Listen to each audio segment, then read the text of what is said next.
People of color can succeed without math. I know I'm breaking the cardinal rule of math teachers, but people can survive without knowing how to solve for X.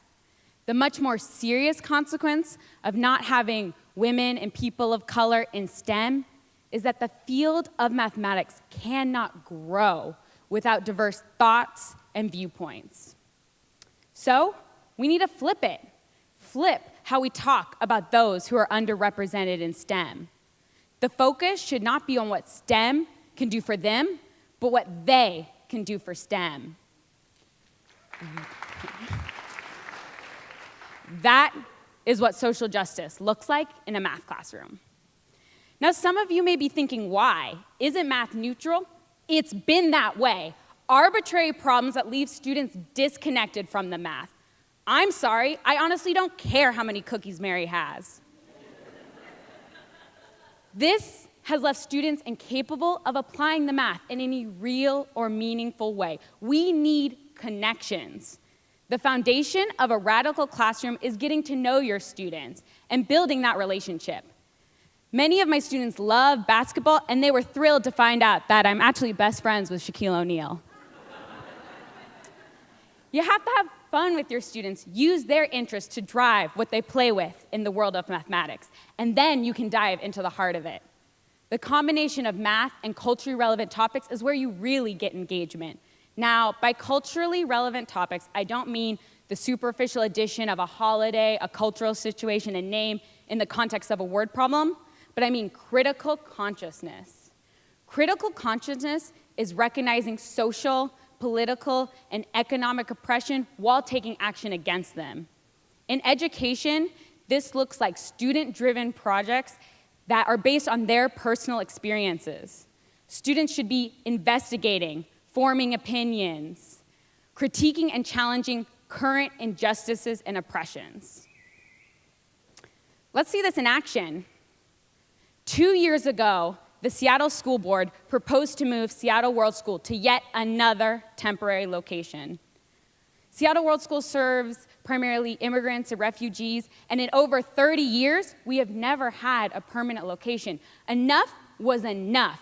We wanted a building that proudly displayed Seattle World School. So my students got into action. They used Metro Trip Planner to see how long it would take to get home by bus from the newly proposed temporary location of Van Asselt versus our original promised permanent location of TT Minor. They plotted their results, created a best line of fit, and were able to show on average how much longer it would take to get home by bus.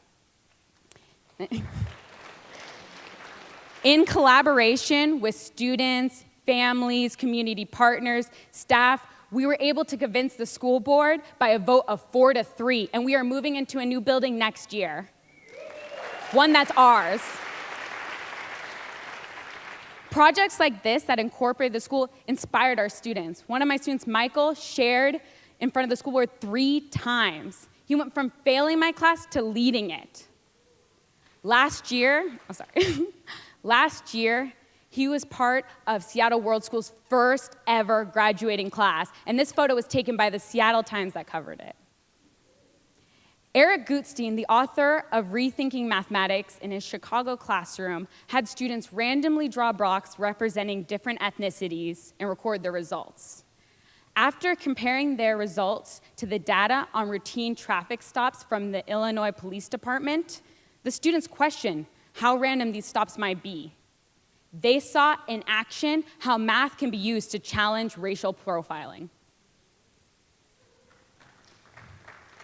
Students could be using proportions, percentages, and other mathematical means to cross-analyze water poisoning with income levels and race in Flint, Michigan.